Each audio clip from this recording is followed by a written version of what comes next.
Welcome to today's deep dive. We're going to be exploring ancient history and mythology, Ooh, sounds interesting. but not exactly in a typical way. Okay. We're going to be using a 19th century scholar's work called Anacalypsis Anacalypsis. Okay. by Godfrey Higgins. All right.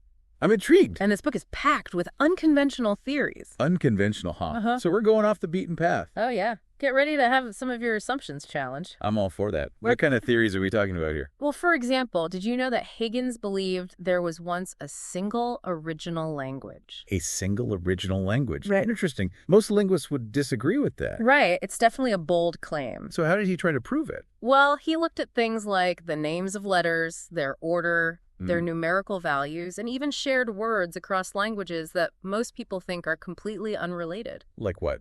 Give me an example. like Hebrew, Sanskrit, and Ethiopic. Wow, those are some pretty diverse languages. I can see why that would be compelling. Yeah, and he even dissected common English words Right? to find their potential roots in ancient Hebrew. Huh. Like what?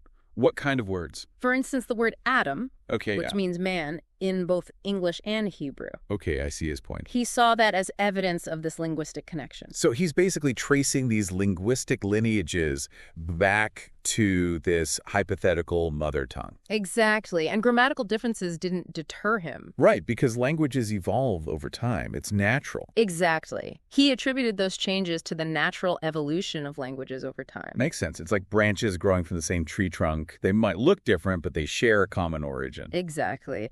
But he believed that despite those changes, there was a core language, a mother tongue, A linguistic atom, so to speak. that connected all of humanity at one point. Fascinating. So we've got this idea of a shared language. What else did Higgins explore? Well, he also dove deep into the symbolism of the serpent. Ah, the serpent. Always a fascinating and controversial symbol. And he didn't just focus on its typical portrayal as the villain in the Garden of Eden story. Right. The serpent has a much richer history and symbolism than just that one story. He found that it held a much more complex and nuanced meaning in different ancient cultures. Can you give me an example? Well, he highlighted the Ophites, The Ophites. an early Christian sect that actually revered the serpent. Really? Yeah. That's quite a contrast to the mainstream view of the serpent as the embodiment of evil. It is. They saw it as a symbol of wisdom and even associated it with the creator. Why would they do that? That seems so counterintuitive. Well, to understand this perspective, we need to remember that for the Ophites, Right. knowledge was key to salvation, Okay. and who tempted Eve with the fruit of knowledge in the Garden of Eden. Ah, the serpent. I see what you're getting at. So instead of representing pure evil, Oh. the serpent, at least for the Ophites, becomes a symbol of enlightenment. Right. Of seeking knowledge, even if it comes with consequences. That's a pretty significant shift from the traditional interpretation. Yeah, definitely. It highlights the duality of the serpent as a symbol. It's both dangerous and enlightening. Exactly. And to further illustrate this concept of duality, Higgins pointed to the Ouroboros, The Ouroboros. Refresh my memory. the image of the serpent eating its own tail. Right. I've seen that symbol before. What's the significance? Well, it represents the eternal cycles of creation and destruction, life and death, that sort of thing. So it embodies that constant interplay of opposites, that cyclical nature of existence. Exactly. And this symbol appears in cultures all over the world, It does. It's a surprisingly universal symbol. which further supported Higgins's idea of a shared wellspring of ancient wisdom. He saw these recurring symbols as evidence that ancient cultures were connected in ways that we might not fully understand today. It's like they were tapping into some universal truth, some shared understanding of the cosmos. It really makes you wonder how the same symbol can have such vastly different meanings depending on the culture and the context. Right. It shows how symbols can evolve and take on new layers of meaning over time. But speaking of powerful symbols and challenging interpretations, I'm curious to hear what Higgins had to say about the Amazons. Oh, yeah. The Amazons. Those legendary warrior women are typically relegated to the realm of myth, Right. Most historians dismiss them as pure fantasy. but Higgins wasn't so quick to dismiss them as just a figment of someone's imagination. Interesting. So what was his take on the Amazons? He saw them as a representation of the conflict between male and female principles in ancient religions. A battle of the sexes played out on a mythical stage. And to support this idea, Right. he pointed to real-world societies like the Nairs in India. I'm not familiar with the Nairs. Tell me more about them. Well, they had a matrilineal social structure, meaning lineage and inheritance were traced through the female line. Okay. So a female-centric society. Exactly. And he uses this as an example to show that Yeah. female-centric societies weren't just, a figment of imagination. Right. They actually had historical precedents. Absolutely. He even addressed that shocking aspect of the Amazon myth, the breast cutting. Ah, yes. That's always a point of contention when discussing the Amazons. He theorized that it might have been a dramatic exaggeration stemming from the practices of a few extreme devotees rather than a common practice among all Amazons. So, a bit of sensationalism creeping into the myth over time. Yeah, and it reminds us that history is often told from a particular perspective. Right. It's important to consider who's telling the story and what their motivations might be. And there might be other sides to the story that have been lost or ignored. It's like we're only seeing a fragment of the whole picture. Absolutely. And that brings us to another area where Higgins challenged conventional thinking.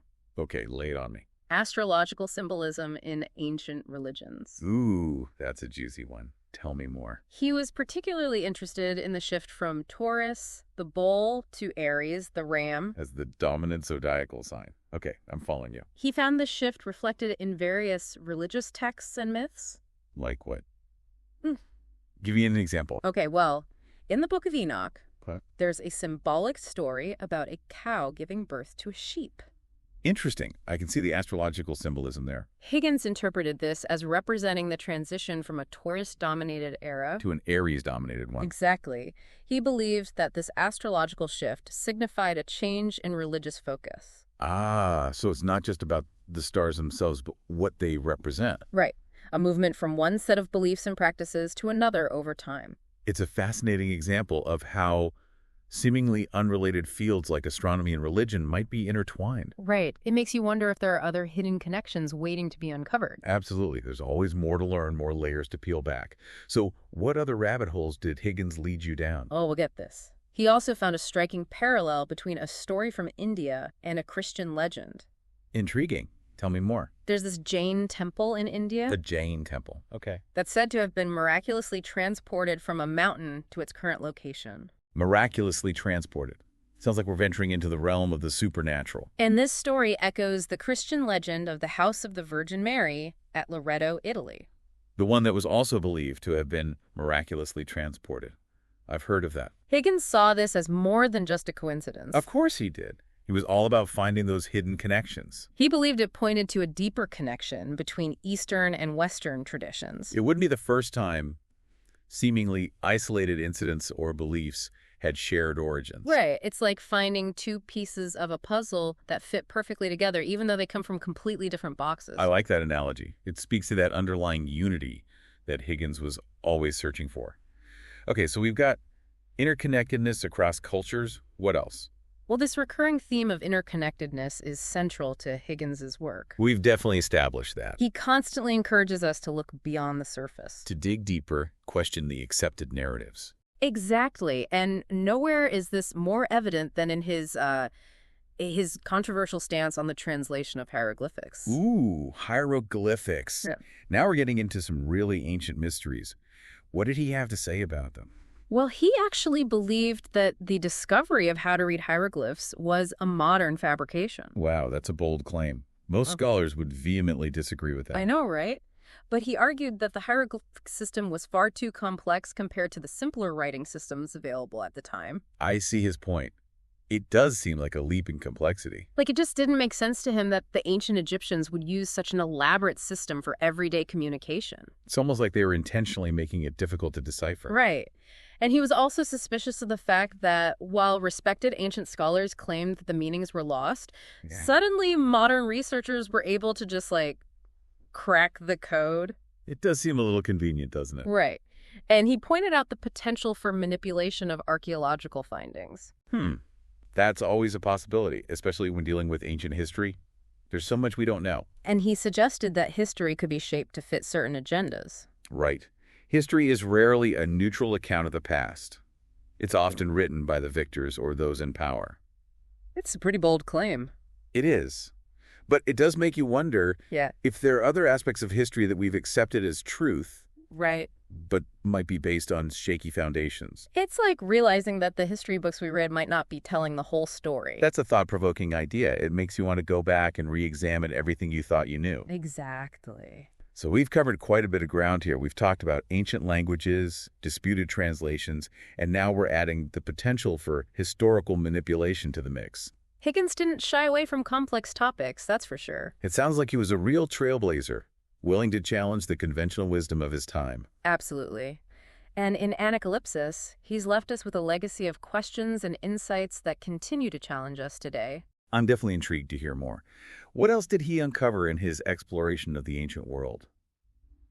Welcome back to our exploration of Anacalypsis. Before we go too far, though, I think it's worth digging a bit deeper into Higgins' skepticism about the translation of hieroglyphs. Okay. It wasn't just the complexity that bothered him. Right. He also found it suspicious that so many respected scholars from antiquity claimed the meanings were lost. Exactly. And then suddenly, modern researchers cracked the code. Yeah, and he offered some pretty specific examples to back up his suspicions, too. Oh, really? Like what? He pointed to instances where the names of Roman emperors appeared on ancient Egyptian monuments Okay. and suggested that these might be later additions. So almost like someone went back and tried to rewrite history. To fit a particular narrative, yeah. It's a bit like finding a graffiti tag on a centuries-old statue, right? Makes you wonder what else might have been altered or added over time. It's a good point. It's a reminder that history is rarely a neutral account of the past. It's often shaped by those in power, and their motivations might not always be pure. Exactly. So we've got ancient languages, disputed translations. Right, and now we're adding the potential for historical manipulation to the mix. It's getting pretty complex. Well, Higgins didn't shy away from complex topics. That's for sure. In fact, he tackled one of the most enduring human conflicts, religious wars. Oh, yeah, those have been going on for centuries. He was particularly fascinated by the role these conflicts played in shaping ancient societies. It's hard to deny the impact they've had. He argued that for centuries, wars raged not over grand ideological differences, Really? but over seemingly minor points of religious interpretation. It makes you wonder if anything has really changed. And it wasn't just about the wars themselves. He Okay. suggested that knowledge, especially about language and writing, Okay. was often jealously guarded by the priestly class. Almost like they were trying to maintain control by limiting access to information. Yeah, exactly. That's a recurring pattern throughout history, isn't it? Knowledge is power. Oh, absolutely. And those who control it often hold sway over others. For sure. He believed that this secrecy contributed to the loss or distortion of ancient wisdom. It would make it much more difficult to understand those ancient myths and symbols. Exactly. And it's not just about time erasing the past. Right. We're also dealing with the intentional actions of individuals and institutions. Right, which adds a whole other layer of intrigue to the whole thing. It certainly does. And it makes the task of reconstructing the beliefs and practices of ancient cultures even more challenging. For sure. But Higgins was convinced that by carefully examining the evidence, Okay. those patterns, those echoes of the past, we could still glean valuable insights. Like what? One of those insights, one of the most prominent themes in his work, is this recurring symbolism of the serpent. Yeah, we've already talked about its association with wisdom and the cycle of life and death. Right. But Higgins took it a step further Oh, really? and connected it to the concept of the logos. Now, the logos, that can be a tricky concept to grasp. Yeah, it's a Greek term that refers to the underlying principle of reason and order in the universe. Okay. In some philosophical and religious traditions, Hmm. it's also associated with the divine word Okay. or the creative force. So if the universe were like a grand symphony. The logos would be the composer, the underlying score that brings it all together. So it's not just a random collection of events. Nope, there's an underlying intelligence, a purpose behind it all. Okay. And Higgins saw the serpent as a representation of that principle. Exactly. Yeah. He even pointed to a linguistic link Oh, really? between the Hebrew word for serpent, ob, and the Greek word for voice, oph. Interesting. He saw this as evidence of a deeper connection between these seemingly separate cultures, Okay. supporting his idea of a shared wellspring of ancient wisdom Passed down through generations. and expressed through various symbols and languages. It's fascinating how he weaves together language, symbolism, and philosophy to build his case. It really expands our understanding of how ancient cultures viewed the world, doesn't it? It does. So what else did Higgins explore?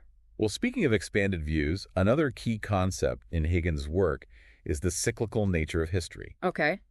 He was convinced that civilizations rise and fall in predictable patterns, Okay. influenced by those astrological cycles we mentioned earlier, Right. and this ongoing struggle between different religious sects. So he saw history repeating itself. In a way, yeah. Did he provide any specific examples of this? He even connected this idea to the evolution of Buddhism. Okay.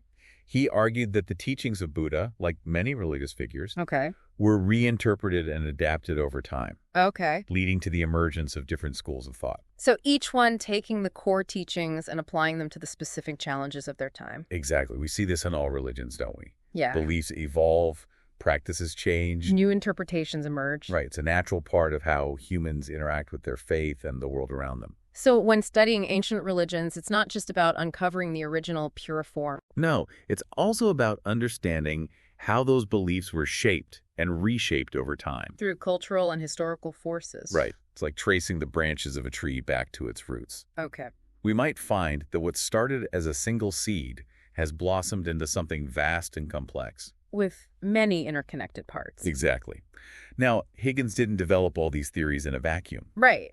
He was heavily influenced by other scholars who were challenging conventional thinking. About history and religion. Exactly. Like who? One of the most notable was Charles-François Dupuy. I don't think I've heard of him. He was a French philosopher and scholar who devoted his life to studying the origins of ancient religions. Okay. He was particularly interested in the links between astronomy and mythology. Interesting. So what did he believe? In fact, he argued that many ancient myths weren't just stories, Okay. but actually personifications of celestial phenomena. Wait, are you saying that the gods and goddesses worshipped by ancient cultures Yes, might have been symbolic representations of the sun, the moon, the stars? precisely.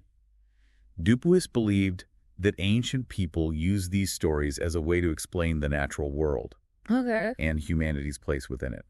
Instead of separate supernatural beings, Yeah. the gods and goddesses became embodiments of the forces that govern their lives. That's a pretty radical shift in perspective. It makes those ancient myths come alive in a whole new way. Instead of just reading about Zeus hurling thunderbolts, Right. we're seeing a representation of a powerful storm. Exactly. And Higgins drew heavily on Dupuy's work to support his own theories. About the interconnectedness of ancient cultures and religions. So he saw these shared myths and symbols as evidence of a common origin. Of a time when humanity viewed the world through a similar lens. It's like we're piecing together a giant global puzzle. And each culture, each myth. Is a piece that fits into the larger picture. Exactly. And it's exciting to think about all the connections that are still out there. Waiting to be discovered. That's what makes this exploration of Anacalypsis so captivating. It pushes us to think outside the box. To question the accepted narratives. And to embrace the possibility that our ancient past is far more complex and interconnected Than we might imagine. We've journeyed from ancient languages to the symbolism of the serpent, Yeah? touched on religious wars and the cyclical nature of history, We've even peeked into the world of ancient astronomy. and its influence on mythology. But our deep dive isn't over yet. Welcome back to our final dive into Anacalypsis. We've been on quite a journey with Godfrey Higgins, haven't we? We have. It's been fascinating. From ancient languages and secret societies to the symbolism of the serpent. And the cyclical nature of history. We've covered a lot of ground. But it seems like Higgins saved some of his most intriguing theories. Yeah. For those enduring enigmas of ancient history, The ones that have sparked countless debate. and inspired generations of storytellers. He had a knack for taking those familiar myths and legends, Yeah. the ones we think we know so well, and just turning them on their heads. Like what? Give me an example. Well, remember those one-eyed giants from Greek mythology, the Cyclops? Oh, yeah. Those guys. Yeah. Big and scary. Most people see them as purely fictional creatures. Right. Just mythical monsters. But Higgins saw a connection to those massive ancient structures found all over the world. You mean those incredible stone structures like Stonehenge and the pyramids? Exactly, the ones that seem almost impossible to have been built with the technology available at the time. Right. They're often referred to as Cyclopean buildings. Higgins suggested that the term might not refer to literal giants, Oh. but rather to something far more profound. More profound. Like what? He believed those structures held secrets about ancient people's understanding of time. And the cosmos. Exactly. So instead of giant one-eyed creatures lugging around massive stones, We're talking about ancient astronomers and mathematicians. encoding their knowledge of the heavens into the very fabric of their buildings. That's a pretty mind-blowing concept. It is. It really changes how you look at those ancient structures. Higgins pointed to the word mundus. Mundus. Okay. Which in Latin means world, Okay. but is also related to the concept of cosmos. The ordered universe. He saw those Cyclopean builders not just as skilled masons, But as philosophers. who sought to align their creations with the cycles of the cosmos. It's like they were writing stories in stone. Using architecture as a language to convey their understanding of the universe. And their knowledge was so advanced So far beyond what we typically attribute to those ancient cultures. that it might have seemed like magic. Or the work of giants to later generations. Exactly. It challenges our assumptions about what ancient civilizations were capable of. And that leads us back to another group often shrouded in myth and mystery, the Amazons. Yes, the Amazons. We've talked about Higgins' interpretation of them as representing a clash between male and female principles. Right, that battle of the sexes played out on a mythical stage. But he also acknowledged the remarkable consistency of the Amazon myth across different cultures. It's true, we find stories of these fierce warrior women everywhere. In Greek mythology, Roman history, Even ancient Chinese texts. it's not just a localized legend. They seem to pop up everywhere. And for Higgins, that ubiquity suggested a historical reality behind the myth. So he thought there might be some truth to the stories. He theorized that the Amazons might represent a memory, perhaps distorted over time, Of actual societies. or groups of women who challenged traditional gender roles. And asserted their independence. He even drew comparisons between the Amazons and the Nairs of India. Who had that matrilineal social structure. It's like he was saying, look, here's an example of a society where women held positions of power and influence. Maybe something similar existed in other parts of the ancient world. And the Amazon myth is a reflection of that. It's a fascinating possibility. It's a reminder that history is often written from a particular perspective. And the voices and experiences of those who don't fit the dominant narrative can be easily marginalized. Or even erased entirely. It makes you wonder how many other powerful female figures Or society. have been lost to the mists of time. Simply because their stories weren't deemed important enough to record. It's a sobering thought, for sure. But it also underscores the importance of exploring alternative perspectives. Of digging deeper, questioning the accepted versions of history. And that's what Godfrey Higgins was all about. A relentless questioner. A challenger of conventional wisdom. Whether you agree with all his theories or not, you have to admire his willingness to challenge the status quo. To push the boundaries of what we think we know about the past. And Anacalypsis is a testament to that spirit of inquiry. It's an invitation to think critically. To question the sources we rely on. And to be open to the possibility that the story of human civilization is far more complex and interconnected Than we've been led to believe.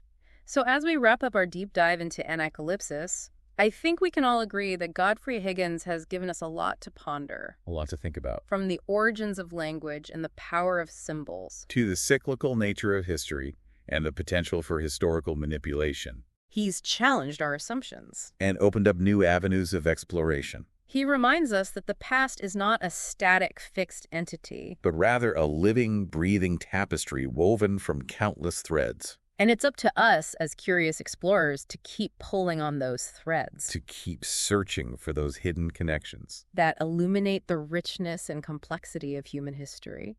Who knows what other incredible discoveries await us? So the next time you encounter a familiar myth or legend, or even just a seemingly insignificant historical detail, remember Godfrey Higgins and his relentless pursuit of the hidden truths that lie beneath the surface. Don't be afraid to question. To explore. And to embrace the mystery. Until next time, keep diving deep.